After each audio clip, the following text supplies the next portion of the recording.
حسنت جميع خصاله صلوا عليه وآله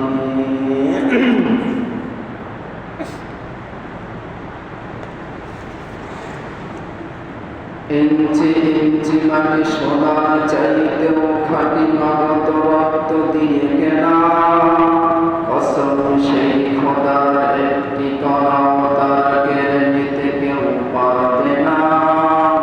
রঙের তুলিতে আঁকা সবুজের ছায়া কাটা সুজলা সুফলা পরিপাটি লক্ষ শহীদ গাজী রেখেছে জীবন বাজি করেছে স্বাধীন এই মাটি। বাংলাদেশ আমার বাংলাদেশ তোমার বাংলাদেশ সবার ধন্য ধন্য সবার চাইতে দামি বাংলা মাটির সন্তান। বাংলাদেশ আমার বাংলাদেশ সবার বাংলাদেশ খোদার দান। সোনার জন্মভূমি তোমার জন্যে আমি জীবন দিয়েছি কোরবান। ইঞ্চি ইঞ্চি মাটি সোনার চাইতেও খাঁটি নগদ রক্ত দিয়ে কেনা কসম সেই খোদার একটি কণাও তার কেড়ে নিতে কেউ পারবে না। চারিদিকে দুশ্মন ভেঙ্গনা ভেঙ্গনা মন সাহস জমিয়ে রাখো বুকে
الذاكرين والشاكرين والحمد لله رب العالمين সম্মানিত হাজির আমরা সর্বপ্রথম সেই মহিয়ান বলিয়ান সর্বশক্তিমান মহান আল্লাহ সুবহানাহু ওয়া তাআলার দরবারে লাখো কোটি শুকর সুজুদ আদায় করছি যে মহিয়ান বলিয়ান সর্বশক্তিমান মহান বিজ্ঞানময় আল্লাহ সুবহানাহু ওয়া তাআলা আমাদেরকে কঠিন পরিস্থিতিতে কঠিন মুহূর্তে জামা রব্বুল আলামিন তার মহান হুকুম আদায় করার জন্য তার পবিত্র ঘর মসজিদে আসার বসার তৌফিক দিয়েছেন। এজন্য আমরা সকলেই অন্তরের অন্তঃস্থল থেকে বলছি আলহামদুলিল্লাহ। সংক্ষিপ্ত আকারে দুজাহানের সরদার আকায়ে নামদার তাজদার মদিনা দিগর শামেনা সাইয়্যিদুল মুরসালিন হুজুর আকরাম সাল্লাল্লাহু আলাইহি ওয়াসাল্লামের শানে দরুদ ও সালাম পেশ করছি। সকলে বলি সাল্লাল্লাহু আলাইহি ওয়াসাল্লাম। মুহতারাম হাজিরিন, আজকে আমার আলোচনার বিষয়বস্তু হলো দেশপ্রেম, দেশের ভালোবাসা, দেশের মহব্বত সম্পর্কে। আজকে আমার আলোচনার বিষয়বস্তু হলো দেশপ্রেম, দেশের ভালোবাসা, দেশের মহব্বত সম্পর্কে ইনশাআল্লাহ তাআলা আলোচনা করা হবে। আপনারা যারা শুনতেছেন দিলের কান লাগাইয়া আপনারা মনোযোগ সহকারে শোনার চেষ্টা করবেন। আমার তৌফিক ইল্লা বিল্লাহ। সম্মানিত হাজিরিন, দেশপ্রেম মূলত এটা হলো আমাদের রাসূল সাল্লাল্লাহু আলাইহি ওয়াসাল্লামের সুন্নাত। শুধু তাই নয় বাবা আদম আলাইহিস সালাম থেকে শুরু করে একদম আমাদের রাসূল সাল্লাল্লাহু আলাইহি ওয়াসাল্লাম পর্যন্ত যত রাসূল এসেছেন, যত নবীগণ এসেছেন, সমস্ত রাসূলের সমস্ত নবীগণের সুন্নাত হলো দেশের প্রতি ভালোবাসা রাখা, দেশকে মহব্বত করা, দেশকে মায়া করা, দেশপ্রেম রাখা। এটাই হলো সমস্ত রাসূল সমস্ত নবীদের সুন্নাত। কথায় আছে, একটা প্রবাদ আছে, হুব্বুল ওয়াতানি মিনাল ঈমান, হুব্বুল ওয়াতানি মিনাল ঈমান। এটা একটা, যদিও এটা হাদিস নয়, এটা একটা প্রবাদ কথা যে হুব্বুল ওয়াতানি, দেশপ্রেম, দেশের মায়া, দেশের মহব্বত ঈমানের অঙ্গ, ঈমানের অঙ্গ।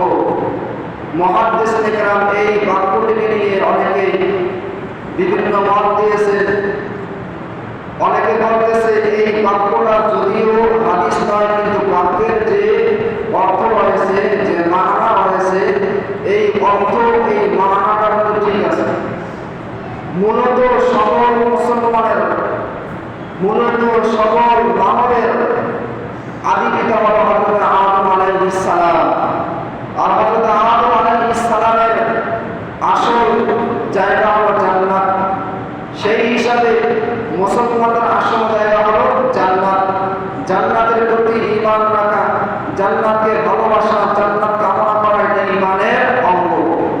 ঈমানের অঙ্গ। অনেক উলামায়ে কেরাম বলে যে হুব্বুল ওয়াতানি মিনাল ঈমান, দেশপ্রেম, দেশের ভালোবাসা, দেশের মহব্বত ঈমানের অঙ্গ।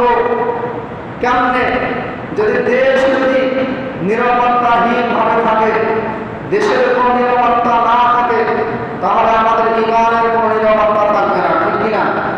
দেশের যদি কোনো ক্ষয়ক্ষতি হয়ে যায়, তাহলে আমাদের এই ক্ষয়ক্ষতি হয়ে যাবে, আমাদের ঈমান নষ্ট হয়ে যাওয়ার সম্ভাবনা থাকবে। এজন্য কমসে কম ঈমান রক্ষার্থে, ঈমানকে হেফাজত করার জন্য হলেও দেশকে ভালোবাসা, দেশকে মহব্বত করা, দেশের প্রতি আকর্ষণ থাকা, এটাই হলো মূলত হুব্বুল ঈমান, হুব্বুল ওয়াতানি মিনাল ঈমান। দেশপ্রেম, দেশকে ভালোবাসা, দেশকে মায়া মহব্বত করা ঈমানের অঙ্গ। ঠিক যেমনভাবে আল্লাহ রাসূল সাল্লাল্লাহু আলাইহি ওয়াসাল্লামকে মক্কার জমিন থেকে যখন বিতাড়িত করা হলো, আল্লাহ রাসূল সাল্লাল্লাহু আলাইহি ওয়াসাল্লাম ইয়াসরিবের দিকে যখন যাবেন, ইয়াসরিব মানে মদিনার দিকে যখন যাবেন, আল্লাহ রাসূল সাল্লাল্লাহু আলাইহি ওয়াসাল্লাম মদিনার দিকে যখন যাবেন, বারবার মক্কার দিকে তাকাই তাকাই দেখতেছেন আর চোখ দিয়ে অঝরে পানি ঝরতেছে। আল্লাহ রাসূল সাল্লাল্লাহু আলাইহি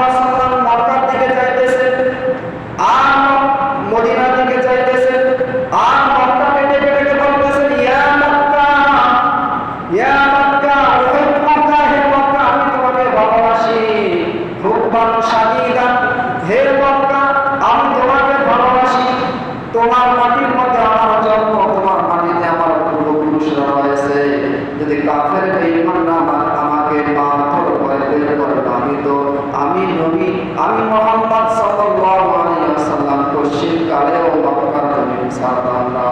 সুবহানাল্লাহ। তো আল্লাহ রাসূল সাল্লাল্লাহু আলাইহি ওয়াসাল্লাম মক্কার জমিন যখন ছাড়তেছেন, ফেল ফল মানে চোখের পানি টপ টপ করে পড়তেছে, মক্কাকে ডেকে ডেকে বলতেছে, হে মক্কা তোমাকে আমি ভালোবাসি, তোমার জমিনের মধ্যে আমার জন্ম, তোমার জমিনের মধ্যে আমার পূর্বসূরীরা শুয়ে আছে, যদি কোনো কাফের বেঈমান মুশরিকরা আমাকে মারধর করে বের করে না দিত, তাহলে পশ্চিম কালে আমি তোমার জমিনকে ছাড়তাম না। তার মানে বোঝা যায় আল্লাহ রাসূল সাল্লাল্লাহু আলাইহি ওয়াসাল্লামের অন্তরে দেশের মায়া, দেশের মহব্বত আছে না নাই? হ্যাঁ, যদি নাই থাকতো তাহলে আল্লাহ রাসূল সাল্লাল্লাহু আলাইহি ওয়াসাল্লামের চোখ দিয়ে কখনোই পানি পড়তো না। আল্লাহ রাসূল সাল্লাল্লাহু আলাইহি ওয়াসাল্লাম মক্কা ছেড়ে যখন মদিনার মধ্যে গেলেন, ইয়াসরিবে গেলেন, মদিনার আগের নাম ছিল ইয়াসরিব, মদিনার আগের নাম কি ছিল? ইয়াসরিব। ইয়াসরিব নাম পরিবর্তন হয় না, আগে ছিল ইয়াসরিব, পরে হয়েছে মদিনা। হযরত আকরাম সাল্লাল্লাহু আলাইহি ওয়াসাল্লাম যখন ইয়াসরিবের মধ্যে গেলেন, মদিনার মধ্যে গেলেন, মদিনার মধ্যে ইসলাম কায়েম হয়ে গেল। আল্লাহ রাসূল সাল্লাল্লাহু আলাইহি ওয়াসাল্লাম মাঝে মাঝে অন্য জায়গার মধ্যে ভ্রমণ করতে গেলেন, সফর করতে যাইতেন। আল্লাহ রাসূল সাল্লাল্লাহু আলাইহি ওয়াসাল্লাম মদিনাকে ছেড়ে তিনি যখন অন্য জায়গায় ভ্রমণ করতে যাইতেন, সফর করতে যাইতেন, মদিনার যখন ব্যথায় ব্যতীত হয়ে যাইত, কান্নায় জর্জরিত হয়ে যাইত। আল্লাহ রাসূল সাল্লাল্লাহু আলাইহি ওয়াসাল্লাম মদিনার জন্য পাগল করা হয়ে যাইত। আল্লাহ রাসূল সাল্লাল্লাহু আলাইহি ওয়াসাল্লাম যখন মদিনা ওই সফরের কাজকর্ম সারা পর যখন মদিনার দিকে ফিরে আসবেন, মদিনার দিকে ফিরে আসার সময় কাছাকাছি যখন এসে যায়, মদিনার সীমান্তে আছে উহুদ পাহাড়, মদিনার সীমান্তে উহুদ পাহাড়, যখন উহুদ পাহাড় দেখা যায়, আল্লাহ রাসূল সাল্লাল্লাহু আলাইহি ওয়াসাল্লাম সাহাবায়ে কেরামকে ডেকে বলে, উহুদুন জালালুন, উহুদুন জালালুন। আল্লাহ রাসূল সাল্লাল্লাহু আলাইহি ওয়াসাল্লামের চেহারা মুবারক আশ্চর্য হয়ে যাইত যখন মদিনার সীমান্তের উহুদের পাহাড় দেখতেন। সকলে বলেন সুবহানাল্লাহ। মদিনার সীমান্তের উহুদ পাহাড় আল্লাহ রাসূল সাল্লাল্লাহু আলাইহি ওয়াসাল্লাম যখন সশরীরে দেখতেন যে এটা মদিনার পাহাড়, আল্লাহ রাসূল সাল্লাল্লাহু আলাইহি ওয়াসাল্লাম বলতেন, উহুদুন জালালুন ইউহিব্বুনা ওয়া নুহিব্বুহু। আল্লাহ রাসূল বলে, ওই যে দেখা যায় মদিনার পাহাড়, ওই যে দেখা যায় মদিনার উহুদ পাহাড়, তার মানে বোঝা যায় আল্লাহ রাসূলের অন্তরের মধ্যে দেশের মহব্বত, দেশের ভালোবাসা, মায়া মহব্বত আছে না নাই? আছে না নাই? কথা বলে আছে না নাই? আল্লাহ রাসূল সাল্লাল্লাহু আলাইহি ওয়াসাল্লাম অন্তরের মধ্যে দেশের মায়া, দেশের মহব্বত, দেশের ভালোবাসা অবশ্যই রয়েছে। কিন্তু আল্লাহ রাসূলের মহব্বত আদম আলাইহিস সালাম থেকে নিয়ে একদম শেষ নবী পর্যন্ত যত নবী এসেছেন, যত রাসূল এসেছেন, সমস্ত নবীর অন্তরে, সমস্ত রাসূলের অন্তরে দেশপ্রেম, দেশের ভালোবাসা, দেশের মায়া মহব্বত সকলের অন্তরের মধ্যে ছিল। এটা হবে আদর্শ। দেশের ভালোবাসা, দেশকে মহব্বত করা, দেশের প্রেমে পড়ে যাওয়া, দেশকে মায়া করা, দেশের সম্পর্কে হেফাজত করা, সমস্ত আম্বিয়া আলাইহিস সালাতু ওয়াস সালামদের একটা আদর্শ। সকলে বলেন সুবহানাল্লাহ। যারা দেশকে ভালোবাসবে, যারা দেশকে মহব্বত করবে, যারা দেশের প্রেমে পড়বে, তারা শুধুমাত্র রাসূলের সুন্নাত আদায় করবে এমনটা নয়, তারা বরং সমস্ত নবীদের সুন্নাতগুলো আদায় করতেছে, সমস্ত নবীদের সুন্নাতগুলো আদায় করতেছে। প্রিয় ভাইরা আমার, এমন কিছু কিছু লোক দেখা যায় আল্লাহ রাসূল সাল্লাল্লাহু আলাইহি ওয়াসাল্লাম মদিনার মধ্যে যখন ছিলেন, মদিনার মধ্যে যখন ছিলেন, আল্লাহ রাসূলের কাছে সাহাবায়ে কেরাম বিভিন্ন ধরনের বিচার দিতেন। ওই সময় তৎকালীন সময় আবহাওয়া খারাপ ছিল, মদিনার মধ্যে লোক আনসার সাহাবীদের মাঝে রোগ ব্যাধি বেশি হইত। সাহাবীরা আল্লাহ রাসূল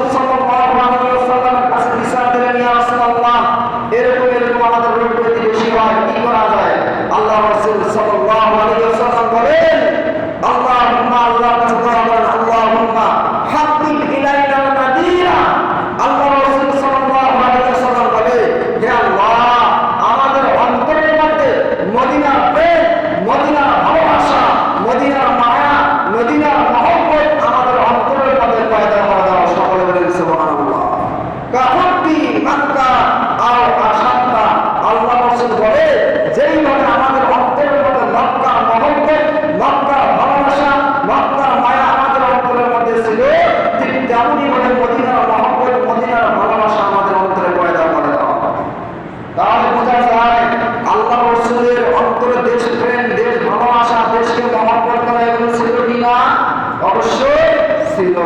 প্রিয় ভাইয়েরা আমার, দেশকে ভালোবাসতে হবে, দেশকে ভালোবাসতে হবে। দেশ আগে, ব্যক্তির সে কথা আছে, ব্যক্তির সে দল বড়, দলের সে দেশ বড়, ঠিক না? কথা বলেন না কেন? ব্যক্তির সে দল বড়, দলের সে দেশ বড়। অনেকে আছে দলকে বাঁচাতে গেলে নিজের স্বার্থ রক্ষা করার জন্য, নিজের লাভ অর্জন করার জন্য যদি দেশের ক্ষতি করতে হয় তাও সে দেশের ক্ষতি করবে, তবুও নিজের লাভ শেষ করবে না। এমন ব্যক্তি আছে না নাই? হ্যাঁ, অনেকেই আছে। সুতরাং ব্যক্তির সে দল বড়, দলের সে দেশ বড়। দেশকে বাঁচাতে হবে, দেশের সার্বভৌমত্ব, দেশের অখণ্ডতা, এগুলো আমাদেরকে হেফাজত করতে হবে। প্রত্যেকটা নাগরিকের উপর অবশ্যই জরুরি। প্রিয় ভাইয়েরা আমার, দেশকে হেফাজত করতে হবে, এটা আল্লাহর নির্দেশ। কার নির্দেশ? দেশকে হেফাজত করতে হবে, দেশের সার্বভৌমত্ব রক্ষা করতে হবে, দেশের ভালোবাসা, দেশের মায়া মহব্বত অন্তরের মধ্যে রেখে দেশের কাজ করতে হবে, দেশকে এগিয়ে নিতে হবে, দেশকে অগ্রযাত্রার দিকে নিয়ে যাইতে হবে। দেশের কোনো ধরনের ক্ষতি করা যাবে না। যারা দেশের ক্ষতি করবে তারা কখনো প্রকৃত মুমিন হতে পারে না। প্রিয় ভাইরা, এই দেশ এটা এমন একটা দেশ, যেই দেশের মধ্যে জাতি, ধর্ম, বর্ণ নির্বিশেষে সাম্প্রদায়িক সম্প্রীতির দেশ বাংলাদেশ, ঠিক না? কথা বলে, জাতি, ধর্ম, বর্ণ, সাম্প্রদায়িক, জাতি, ধর্ম, বর্ণ নির্বিশেষে সাম্প্রদায়িক সম্প্রীতির দেশ বাংলাদেশ। সেই দেশে আমরা বসবাস করি। আর এই দেশের মধ্যে কোন হিন্দু ভাইয়ের পরিবারের মধ্যে কেউ কি আঘাত করবে, এটা আমরা চাই না। চাই কেউ? চাই না। অনেকে এই যে গেল কয়েকদিন আগে যে পরিস্থিতি, এই পরিস্থিতিকে উদ্দেশ্য করে অনেকে কি করতেছে, হিন্দু ভাইদের বাড়িতে আগুন দিতেছে। নাউজুবিল্লাহ বলবেন না? হিন্দু ভাইদের বাড়িতে আগুন দিতেছে, তাদের মন্দিরের মধ্যে আগুন দিতেছে। হ্যাঁ, অনেক আবার যারা অনেক যারা মনে করেন তারা দেশকে ভালোবাসে না, পছন্দ করে না, এই সমস্ত লোকগুলো আরম্ভ করতেছে ইসলামের বদনাম করার জন্য, দেশের বদনাম করার জন্য যা যা করা দরকার তারা তাই করতেছে, ঠিক না? প্রিয় ভাইরা, সাম্প্রদায়িক সম্প্রীতির দেশ বাংলাদেশ। এই দেশে হিন্দুরাও যেমন, মুসলমানরা যেমন নাগরিক, হিন্দুরাও ঠিক তেমনই ভাবে নাগরিক।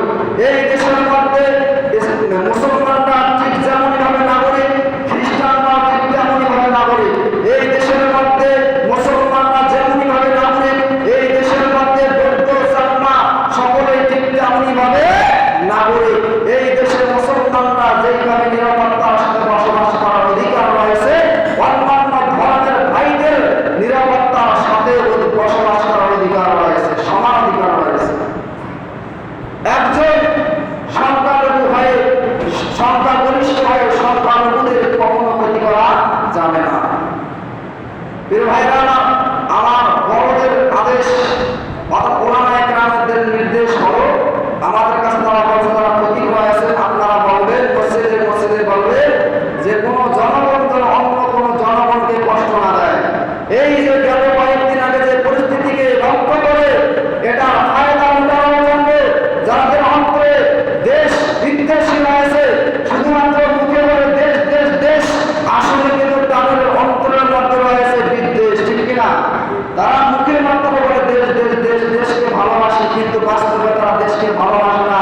আরে ভাই, তাদের লাভের জন্য, তাদের স্বার্থের জন্য যদি দেশকে বিক্রি করা হবে, তারপরেও তারা বিক্রি করতে রাজি আছে, কিন্তু তাদের স্বার্থ মানতে রাজি না। এরকম লোকেরা তারা আজকে হিন্দু ভাইদের বাড়িতে আগুন দেয়, মন্দিরে আগুন দিতেছে, এগুলো করা যাবে না। এজন্য বড়রা নির্দেশ করেছে, আপনারা যারা এগুলো কাজকর্ম করতেছেন, অবশ্যই এই কাজকর্মগুলো থেকে পরিহার থাকবেন, এই কাজকর্মগুলোকে বর্জন থাকবেন। আপনিও যেমন এই দেশের নাগরিক, হিন্দু ভাই, বৌদ্ধ ভাই, চাকমা ভাই, অন্যান্য বেধর্মী ভাইয়েরাও ঠিক তেমনই ভাবে এই দেশের নাগরিক, কাউকে কষ্ট দেওয়া যাবে না। প্রিয় ভাইয়েরা আমার, এই দেশের মধ্যে যদি কোরআনের স্বাদ পেতে চান, যদি কোরআনের আলোয় আলোকিত হতে চান কিনা? কথা বলেন। যদি কোরআনের স্বাদ, শুধু তো আমরা জানি কোরআন তেলাওয়াত করলে কত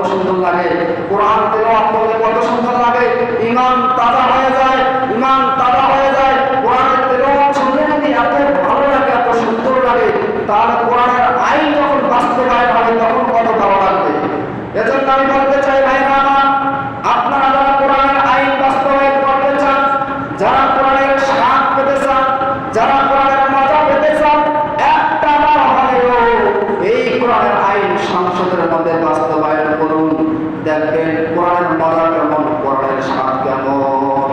আমার হিন্দু ভাইরা, আমার বেদনী ভাইরা যারা আছেন, আমি আপনাদেরকে অনুরোধ করবো, আপনাদেরকে মুসলমান হওয়া লাগবে না, আপনাদেরকে মুসলমান হওয়া লাগবে না। শুধুমাত্র যদি আপনারা কোরআনের পক্ষে থেকে কোরআনকে সংসদ ভবনের মধ্যে বাস্তবায়ন করতে পারে, তাহলে আপনাদের জান মালের নিরাপত্তা ইসলাম গ্যারান্টি দিয়ে দেবে। আপনাদের জান মালের নিরাপত্তা, আপনাদের জান, আপনাদের মাল, সব কিছু নিরাপত্তা ইসলাম দিয়ে দেবে, ঠিক কিনা? আপনাদেরকে ওই যে কয়েকদিন আগে দেখলেন না, টাটকা প্রমাণ, টাটকা। এখনো তো ইসলাম কায়েম হয় নাই, ভাইয়েরা আমার, এখনো ইসলাম কায়েম হয় নাই।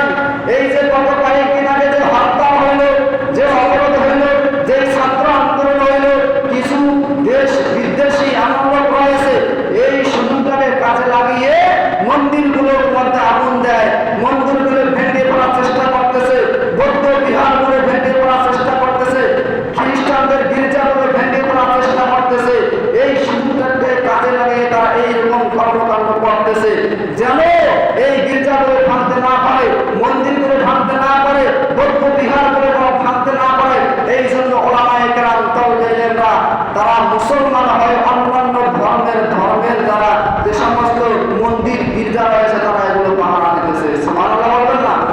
ইসলাম কায়েম নাই হইতে আপনাদেরকে নিরাপত্তা দেওয়া শুরু হয়েছে। কারা নিরাপত্তা দিতেছে? মাদ্রাসা, তাওহীদরা, ওলামায়ে কেরামরা আপনাদের মন্দিরকে সংরক্ষণ করতেছে, আপনাদের গির্জাকে সংরক্ষণ করতেছে, আপনাদের বিহারকে সংরক্ষণ করতেছে। এটাকে বানায় বললাম না, এখনো পর্যন্ত আছে? কথা বলবেন না, এটাকে বানায় বললাম না, এখনো পর্যন্ত আছে। সুতরাং ভাইয়েরা আমার, কোরআনের স্বাদ পেতে হলে, কোরআনের মজা পেতে হলে শুধু কোরআন তেলাওয়াত করলেই চলবে না। কোরআনের মধ্যে যা যা আছে এই কথাগুলো যদি সংসদে আপনি বাস্তবায়ন করতে পারেন, তাহলে দেখবেন কোরআনের স্বাদ কেমন, কোরআনের মজা কেমন। এই দুনিয়াটা জান্নাতের, ছোট জান্নাতের মতো আরেকটা ছোট জান্নাতের রূপান্তরিত হয়ে যাবে। এজন্য আমাদেরকে সতর্ক থাকতে হবে, কোন অন্য ধর্মের ভাইয়েরা যেন আমাদের দ্বারা কষ্ট না পায়। ইসলাম এটাকে সাপোর্ট করে না। ভাইয়েরা আমার, এই দেশটা হলো জাতি, ধর্ম, বর্ণ নির্বিশেষে সাম্প্রদায়িক সম্প্রীতির বাংলাদেশ। এই দেশের মধ্যে আমরা সকলে সমান অধিকার নিয়ে বসবাস করতে চাই। তবে আমাদের দাবি হলো, এই সুযোগটা যেহেতু আমরা রক্ত দিয়ে, জীবন দিয়ে, পরিশ্রম দিয়ে, ঘাম দিয়ে আমাদের এই দেশকে নতুনভাবে আমরা স্বাধীনতা অর্জন করেছি, বিজয় অর্জন করেছি। আমি আপনাদেরকে বলতে চাই, ও ছাত্র ভাইয়েরা, ও ছাত্র ভাইয়ের সমন্বয়কেরা, এত কষ্ট করে দেশকে বিজয় করে আনার পর অন্য কোনো এমন কোনো পরাশক্তির হাতে দেশ দেওয়া যাবে না যাতে করে আবার দেশ ক্ষতির দিকে চলে যায়।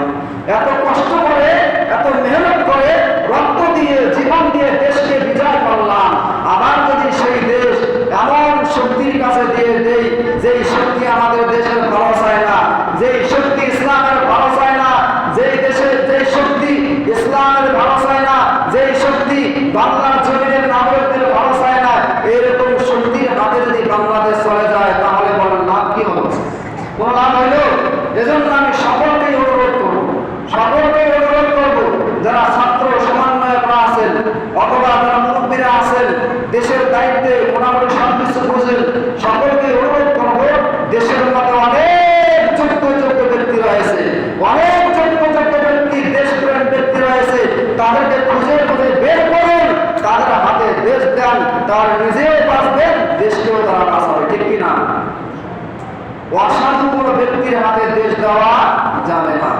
তারা এই অসাধু ব্যক্তি যখন দেশ হাতে পাবে, মন যাহা চাই তাহাই করবে, মন যাহা চায় তাহাই করবে। তারা অথচ তারা জানে না দেশটা কারো বাপের ভিটা নয়, মন চাইলে যাহা কিছু করবে, মন চাইলে সেটাই করবে, এরকম কোনো পথ দেওয়া হবে না। এজন্য আইনুদ্দিন আলাদা রহমতুল্লাহ আলাইহি আজ থেকে কয়েক বছর আগে একটা গজল লিখেছেন, দেশটা নয় তো কারো বাপের ভিটা, করবে মন চাইলেই যখন যেটা, দেশটা নয় তো কারো বাপের ভিটা, করবে মন চাইলেই যখন যেটা, দেশটা লক্ষ মায়ের ইজ্জতেরই দামে কিনা, মাটিতে মিশে আছে লাখ শহীদের রক্ত কণা, ঠিক কিনা? এই এই দেশটাকে আমরা হাজারো হাজারো শত শত যুবকের তাজা রক্ত জমিনের মধ্যে ভিজিয়ে এই দেশটাকে আমরা ক্রয় করে নিয়েছি। মন যাহা চায় তাহাই করতে এই দেশের মধ্যে দেওয়া যাবে না। এই দেশ কারো একক মালিকানার অন্তর্ভুক্ত নয়। এই দেশ সকলের দেশ। এই দেশ আমাদের সকলের দেশ। কোন একটা আইন ভাবে বাস্তবায়ন করতে হবে, আমাদের সকলের কাছ থেকে পরামর্শ নিতে হবে, ঠিক কিনা ভাইয়ের আমার? হ্যাঁ, আমাদের সকলের কাছ থেকে পরামর্শ নিতে হবে। যেহেতু দেশ আমাদের সকলের, যেহেতু দেশ আমাদের সকলের, কোথা থেকে কে আসলো আর বসলো, নিজের মন মতো আইন বানাইলো, আমাদের পছন্দ হোক বা না হোক, পছন্দ হইলে ভালো, না পছন্দ হইলে তার বিরুদ্ধে কিছু কথা বললে আবার জেলখানার মধ্যে নিয়ে যাবে, প্রশাসন নিয়ে যাবে। এগুলো হুমকি ধুমকি কত ধরনের এগুলো আছে না নাই, এগুলো আর করতে দেওয়া যাবে না। প্রিয় ভাইরা আমার, আহা কি সরকার পেয়েছিলাম, কি সরকার পেয়েছিলাম। যদি কোনো একটা ভালো কথা বললেও হুমকি ধুমকি দিয়ে জেলখানার মধ্যে নিয়ে যায়, হুমকি ধুমকি দিয়ে জেলখানার মধ্যে নিয়ে যায়। প্রিয় ভাইরা আমার, এই স্বৈরাচার সরকার যা যা করছে, আমি ছোট্ট মানুষ, আমি সচক্ষে দেখেছি অনেক সে ইসলামের এত ক্ষতি করছে, ইসলামের এত ক্ষতি করছে। হ্যাঁ, সে দেশের জন্য অনেক কিছু করছে, এটা মানেন না আপনারা? দেশের জন্য করছে, কিন্তু করে নাই, অবশ্যই করছে। দেশের জন্য অনেক কিছু করছে মানি, কিন্তু যতটুকু করছে তার থেকে দ্বিগুণ ক্ষতিটা বেশি হয়েছে, ঠিক কিনা? কিন্তু ভাইয়েরা আমার, এর একমাত্র কারণ হলো নিজের মন মতো আইন বানিয়ে সেগুলো প্রয়োগ করা হয়েছে, ঠিক কিনা? যদি আমাদের কাছ থেকে, আমাদের উপর মহল যারা বড় বড় ব্যক্তি রয়েছে, তাদের কাছ থেকে পরামর্শ নিয়ে দেশ চালাইতো, তাহলে এই স্বৈরাচার হাসিনাকে আজকে দেশ ছাড়তে লাগতো না, ঠিক কিনা? এজন্য দেশ কারো বাতিল বিটা নয়। আপনি আইন মন চায় যাহাই আইন করবেন তাহাই মানতে হবে, এটা এমন না করতে দেওয়া হবে না। আপনি যেটা আইন প্রয়োগ করবেন আগে সকলের সাথে পরামর্শ করবেন, যদি সেটা ভালো হয় তারপরে সেই আইন বাংলার জমিনে বাস্তবায়ন করবেন। প্রিয় ভাই, আমার হযরত ওমর রাদিয়াল্লাহু তাআলা আনহু ছোটখাটো দেশের কোনো বাচ্চা ছিলেন না, ছোটখাটো দেশের কোনো বাচ্চা ছিলেন না। হযরত ওমর রাদিয়াল্লাহু তাআলা আনহু পৃথিবীর একজন বাদশা ছিলেন। সকলে বলেন সুবহানাল্লাহ। অর্ধ পৃথিবীর বাচ্চা ছিলেন, অর্ধ পৃথিবীর বাচ্চা ছিলেন। সেই অর্ধ পৃথিবীর বাচ্চা জনগণের সম্মুখে এরকম করে ভাষণ দিতেছে, আমার জনগণরা, আমি যদি ঠিক থাকি তাহলে আমাকে মানবে, আমি যদি ঠিক থাকি, আমি যদি কোরআন হাদিস অনুযায়ী দেশ চালাই তাহলে আমাকে মানবে, আর আমি যদি ঠিক না থাকি, আমি যদি কোরআন হাদিসের বাইরে যাই, আমার কথা মানবে না, আমাকেও মানবে না, বরং দরকার হলে আমার শাস্তির ব্যবস্থা করবে। সুবহানাল্লাহ। এই কথাটা বলার সঙ্গে সঙ্গে একজন জনগণ গ্রাম্য মানুষ তলোয়ার হাতে নিয়ে ওমরের সামনে দাঁড়িয়ে বলতেছেন, কোন ওমর? অর্ধ পৃথিবীর বাদশা, অর্ধ পৃথিবীর বাদশা ওমর রাদিয়াল্লাহু আনহু। তার সামনে একজন গ্রাম্য আমাদের মতো চাষা বসে একজন মানুষ তরবারি হাতে নিয়ে দাঁড়িয়ে বলতেছে, হে ওমর, তুমি যেহেতু বললে আমাদেরকে বাদশাহিতা দিলে, হে ওমর শোনো, আজকের থেকে তুমি যদি কোনো কাজ অন্যায় করো, সেই কাজের শাস্তি হবে এই তরবারি দিয়ে। সুবহানাল্লাহ বলবেন না? প্রিয় ভাইয়েরা আমার, যখন এই কথাটা বলছে, আমাদের বর্তমান সরকার হলে কি করতে জানেন? বলেন তো কি করতো? হয়তো তৎক্ষণাৎ না গোপনে প্রশাসনকে লাগিয়ে দিতে, যাও ওকে আর রাখা যাবে না, ওরে বাপরে বাপ, ওকে রাখলে আমার 12টা বাজবে, ঠিক কিনা? হ্যাঁ, ওকে রাখা যাবে না, ওকে রাখলে আমার 12টা বাজবে। প্রিয় ভাইরা আমার, একজন লোককে সবাই ভালোবাসে এমনটা হতে পারে না। আপনার জামা আমার গায়ে হবে, আমার জামা আপনার গায়ে হতেও পারে, নাও হতে পারে। আপনার প্যান্ট আমার পরনে হতেও পারে, নাও হতে পারে, এটাই হলো স্বাভাবিক। কিন্তু আপনার জামা আমার গায়ে না হলেই যে আপনার বিরুদ্ধে আমি অ্যাকশন নেব, আপনার প্যান্ট আমার পরনে না হলেই যে আমি আপনার বিরুদ্ধে অ্যাকশন নেব, এটা কোন ধরনের কথা? এটা কোন ধরনের কথা ভাইরা আমার? এই স্বৈরাচার সরকারের বিরুদ্ধে যদি অন্যায় করতো, আমরা ওলামায়ে কেরামগণ বুকটা ফুলে তো অনেক কিছু বলতে পেরেছিলাম, তা অনেক কথাই আছে গোপনে রেখে বলছি, ঠিক কিনা? গোপনে রেখে বলছি, প্রকাশ্যে বলতে পারি নাই। ভাইরা আমার, একজন লোক থাকলে তার বিপক্ষ পক্ষলোক থাকবে, থাকবে কিনা? হ্যাঁ, একজন লোকের পক্ষ বিপক্ষ অবশ্যই থাকবে। যারা বিপক্ষ তাদের কাজেই হবে সমালোচনা করা। যারা বিপক্ষ, আমাকে সবাই এখানে ভালোবাসে, অনেকে কিন্তু ভালোবাসে না। যারা ভালোবাসে না দেখবেন মসজিদ থেকে বের হওয়ার পর এই সমালোচনা শুরু করে দেবে, হুজুর এগুলো কি বলতেছে, আবুল তাবুল বলতেছে, বলবে কিনা? এখন উনি যে আমার সমালোচনা করতেছে, উনি যে আমার সমালোচনা করতেছে, তাই বলে কি আমি ওনার বিরুদ্ধে মামলা করবো? কথা বলেন না কেন? তাই বলে কি আমি ওনার বিরুদ্ধে মামলা করবো? কখনোই করা ঠিক না। এই কাজটা হয়েছে বর্তমান স্বৈরাচার সরকারের। তার বিরুদ্ধে কেউ যদি কথা বলে তার বাকরুদ্ধ করে দেওয়া হয়, স্বাধীনতা কেড়ে নেওয়া হয়, কথা বলার স্বাধীনতা কেড়ে নেওয়া হয়। বর্তমান স্বৈরাচার যে সাবেক স্বৈরাচার সরকার গেল তার কাজ ছিল এটা। এজন্য আমি সকলকে শপথ দিতে চাই, দেশটা কারো বাপের ভিটা নয়, দেশ আমাদের সকলের। দেশ আমাদের, বলেন দেশ আমাদের, কথা বলেন দেশ আমাদের সকলের। যদি কোনো আইন প্রয়োগ করতে হয়, বাস্তবায়ন করতে হয়, নিজের মন মতো বানানো যাবে না। আগে সকলের সাথে এমপি মন্ত্রী যারা আছে, দেশের ঊর্ধ্বতন কর্মকর্তা যারা আছে, বড় বড় ব্যক্তিবর্গ যারা আছে, যারা বুঝেন ভালো, এদের সঙ্গে পরামর্শ করার পর যদি ভালো মনে হয় তাহলে ওই আইনটা প্রয়োগ করবেন। অযথা নিজের মন মতো আইন প্রয়োগ করলে ওই যে স্বৈরাচারী শেখ হাসিনার মতো হতে হবে, ঠিক কিনা? প্রিয় ভাইয়েরা আমার, এখন আসুন দেশপ্রেম কি, দেশপ্রেম কি, এটার দ্বারা আমরা কি বুঝি বুঝতে হবে কিনা? হ্যাঁ, দেশপ্রেম কি, দেশপ্রেম দ্বারা কি বোঝা যায়? দেশপ্রেম হলো আমার জীবন দিয়ে, আমার রক্ত দিয়ে, আমার শ্রম দিয়ে, আমার ঘাম দিয়ে এই দেশের অখণ্ডতা, এই দেশের অখণ্ডতা, এই দেশের সার্বভৌমত্ব, এই দেশের মান, এই দেশের শান যেন রক্ষা করতে পারি, সেই চেষ্টা সর্বক্ষণিক করার নামই হলো দেশপ্রেম, দেশের প্রতি ভালোবাসা। এটার নামই কি? দেশপ্রেম, দেশের প্রতি ভালোবাসা। দেশের টাকা পাচার করে বিদেশে আপনারা বেতন করা তৈরি করবেন, এটার নাম দেশপ্রেম নয়, এটার নাম হলো দেশ বিদ্বেষী, ঠিক কিনা? মুখে বলে দেশ দেশ দেশ, অন্তরে আসলে বিদ্বেষ ছাড়া আর কিছুই নাই। যার কারণে আজকে এই অধপতনটা হলো, যার কারণে আজকে অধপতনটাই হলো। আমি সামনে যারা সরকার আসবে, সবাই যেহেতু সংক্ষিপ্ত কয়েকটি মেসেজ দেই, যারা সামনে সরকার আসবে এদেরকে কয়েকটি মেসেজ দেই। এক নম্বর মেসেজ হলো, আপনারা পূর্বের ইতিহাস বলবেন না। যারা সামনে সরকার আসবেন বা অন্তর্বর্তীকালীন যারা সরকার আছেন, খবরদার পেছনের ইতিহাস ভুলে গেলে এই অধপতন কিন্তু আপনাদের কপালে চলবে, ঠিক কিনা? হ্যাঁ, এই 1947 সালে যখন ব্রিটিশরা এই ভারত উপমহাদেশকে শাসন করেছিল, জুলুম আর অত্যাচার আমাদের ঘাড়ে তারা চাপিয়ে দিয়েছিল, আল্লাহ সহ্য করেন নাই, আল্লাহ সহ্য করেন নাই। এমন ফাঁক ফোকর বের করে দিয়েছে, সেই ফাঁক ফোকর দিয়ে তারা পালাইতে দিশা পায় নাই, ঠিক কিনা? 1947 সাল থেকে নিয়ে 1977 সাল পর্যন্ত পাকিস্তানের হাতে যেমন আমাদের এই দেশ ছিল, এই দেশের মধ্যে তারা জুলুম, অন্যায়, অত্যাচার আমাদের উপর অনেক তারা করেছে, আল্লাহ সহ্য করেন নাই। আল্লাহ এমন ফাঁক ফোকর বের করে দিয়েছে, সেই ফাঁক ফোকর দিয়ে পাকিস্তানিরা তারা পালাইতে দিশা পায় নাই।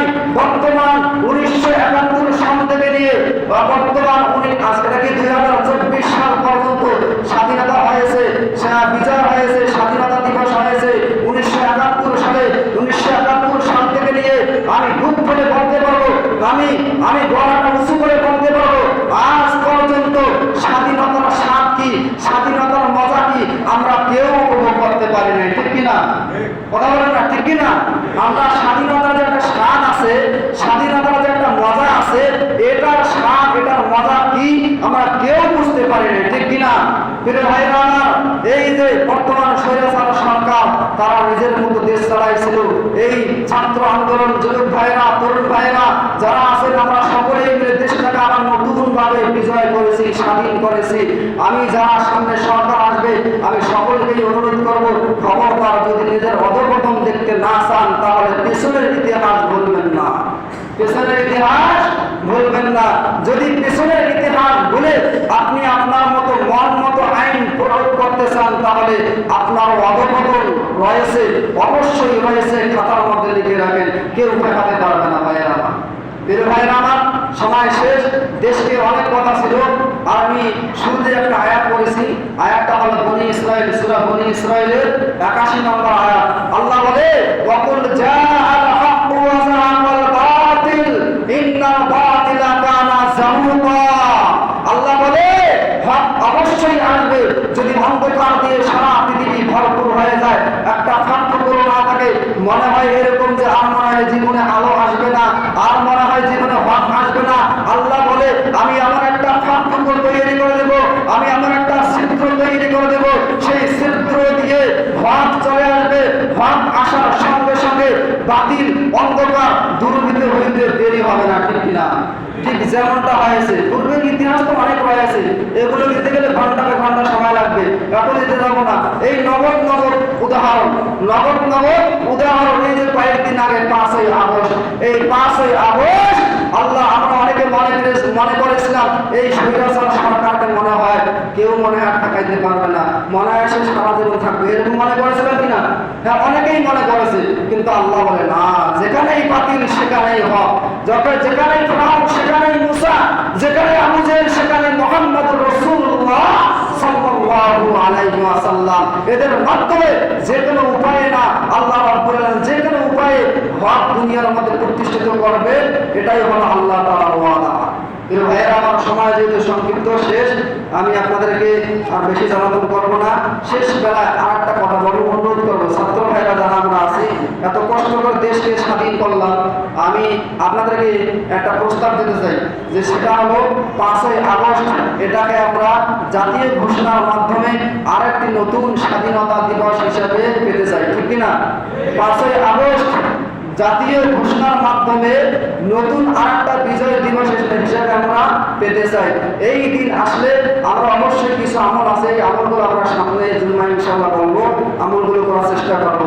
আর একটা অনুরোধ হলো, এই দেশ আমাদের জাতি বর্ণ নির্বিশেষে সাম্প্রতিক সম্প্রীতির একটা দেশ বাংলাদেশ। এই দেশে আমাদের সকলের সমান অধিকার রয়েছে, আমরা কেউ কারো উপর জুলুম অত্যাচার করবো না। যদি জুলুম অত্যাচার করি, দেশ আমাদের সামনে আগাবে না। আমরা সকলেই মিলেমিশে থাকবো, কি হিন্দু, কি বৌদ্ধ, কি খ্রিস্টান, কি অমুসলিম, সকলের সাথে মিলেমিশে থাকবো, তাহলেই আমাদের দেশ সামনে অগ্রসর হবে। এর বিকল্প করলে আমাদের দেশ আর সামনে অগ্রসর হবে না। ইনশাআল্লাহ করবো তো?